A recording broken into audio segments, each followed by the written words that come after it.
Chapter 1. The Changing of the Skyfaced Clocks.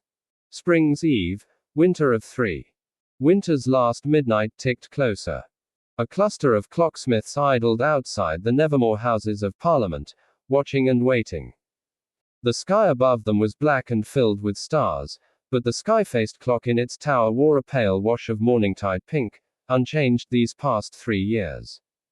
Across town, a second group of observers gathered in Bohemia beneath a similar clock set atop a glittering music hall, surrounded by a crush of Spring's Eve revelers.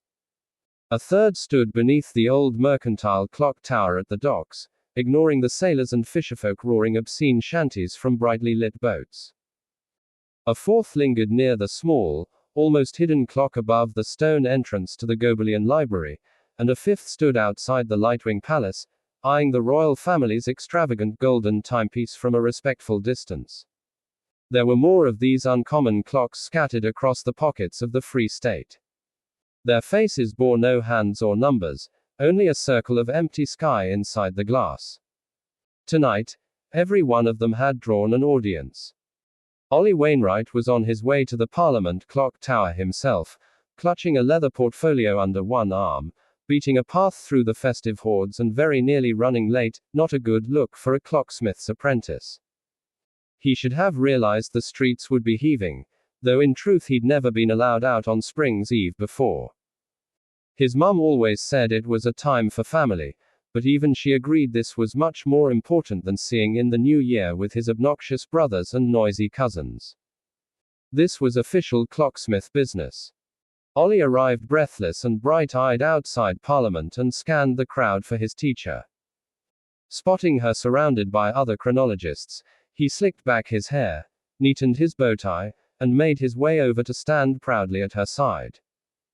Just 3 months into his 4-year apprenticeship, Olly had already learned more from Alejandra Rojas than all his previous school teachers combined. She was one of Nevermore's greatest living clocksmiths, and Olly knew how lucky he was to be learning the trade from an industry legend. He only hoped he hadn't messed it up already. "So sorry I'm late, Ms. Rojas," he whispered. "The brolly rail was ridiculous. I had to let 4 of them go." But she was already deep in conversation.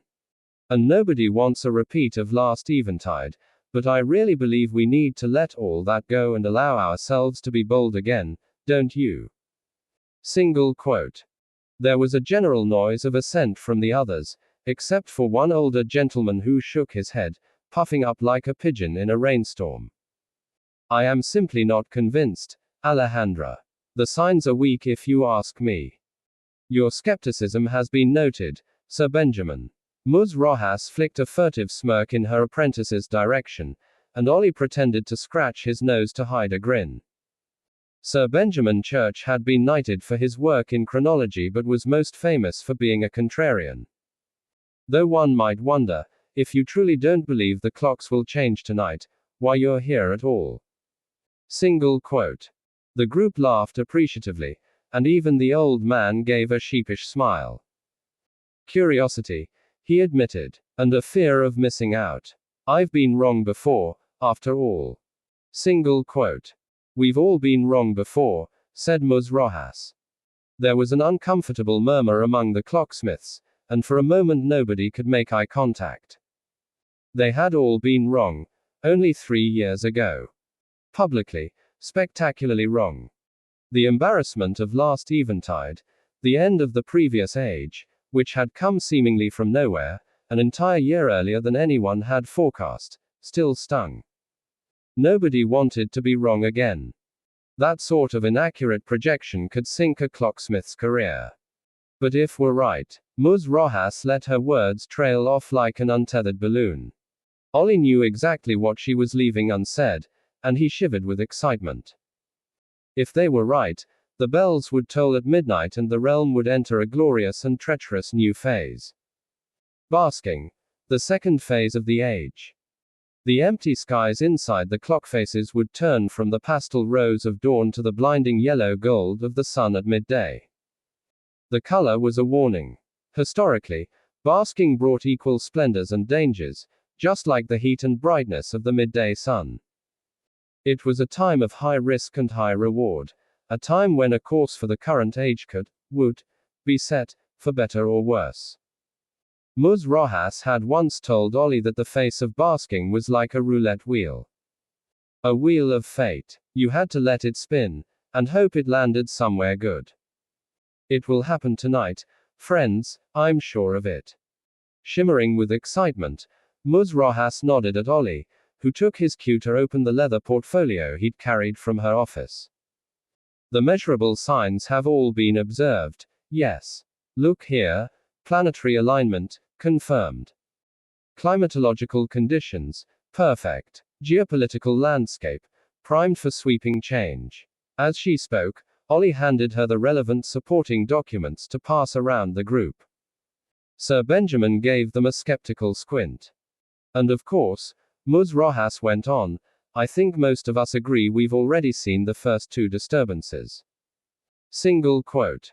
Old Sir Benjamin gave an indignant huff, but the rest of the group nodded eagerly.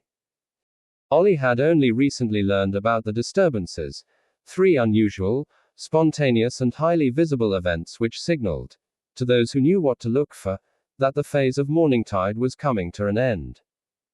The kind of signs that clocksmiths watched for, waited for, obsessed over, but most regular folk had never heard of. Ms. Rojas made Olly memorize them on the first day of his apprenticeship. The first disturbance is a rising tide. The second disturbance is a falling star. The third disturbance is a waking giant. Are we in agreement? Said Sir Benjamin. You lot can't even seem to decide what the rising tide was. Single quote. Ms. Rojas smiled. Well, I'm decided. It was quite obviously the hollowpox. A mysterious wave of sickness sweeping through nearly the entire Wanimal population bears all the typical markers. That's an obscenely Nevermore-centric view and you know it, interrupted a woman in a green tweed coat. The hollowpox was contained before it affected anyone outside the capital, which doesn't fit the universality of a rising tide at all. Additionally, the first disturbance is typically an ongoing event and therefore, in my opinion, can only be the mounting unrest in the outer pockets of the Free State. Davith, tell her what you were saying earlier. Go on, man. She poked the younger clocksmith. His cheeks turned bright pink and he cleared his throat, looking deeply uncomfortable. Well, I was only saying. That is, I've heard whispers of a call for reunion. You know, between us living here in the Free State and, the Wintersea Republic. My cousin lives near the Black Cliffs, and she says there's a growing movement in the 6th and 7th pockets. Alejandra snorted. I'm not sure a handful of grumbling cliff dwellers qualifies as a movement, Davith, but all right. Let's accept that the first disturbance could be either the hollowpox or this so-called unrest in the outer pockets. Moving on. We are all on the same page regarding the second disturbance, yes. Single quote. Alejandra pulled several newspaper articles from the portfolio and handed them round the group. This time there was wholehearted agreement. Bright young star of the DRAGONRIDING world killed before winter trials. Heartbreaking waste of phenomenal talent, says coach of murdered rider. Slain in his prime. The tragic murder of Dragonredding's most promising young athlete. Such a textbook example of a falling star, said Ms. Rojas, one might call it a little on the nose. And the third disturbance. Sir Benjamin's question was met with silence. Is this perhaps where your theory disintegrates, Alejandra? Where is our waking giant? We have, after all, only minutes to go. Olly glanced at his watch. Sir Benjamin was right. If a giant was to wake, it would wake tonight, on Spring's Eve. There'd been plenty of speculation as to what it could be, something meteorological or political, most seemed to think, though one expert had warned of a dormant volcano in the highlands that was due for an eruption. You know as well as I do, Sir Benjamin, when it comes to the third disturbance, guesswork ahead of time is pointless. Ms. Rojas shrugged. We'll know at midnight. Single quote. As the hour drew nearer, Nervous hands stilled. Silence descended. Olly dared not even blink. When midnight finally arrived, a hurricane of held breaths was released into the air. Pink turned to gold. The basking bells began to ring. Hugs were shared and shouts of triumph rang in the air, and as his teacher clapped him joyously on the back, young Olly Wainwright felt a kind of excitement and belonging he'd never felt before. Only in a tiny back room of his mind did he feel the slightest sense of unease. Just a prickle on his neck. A strange, quiet discomfort from the knowledge that somewhere, a giant had woken.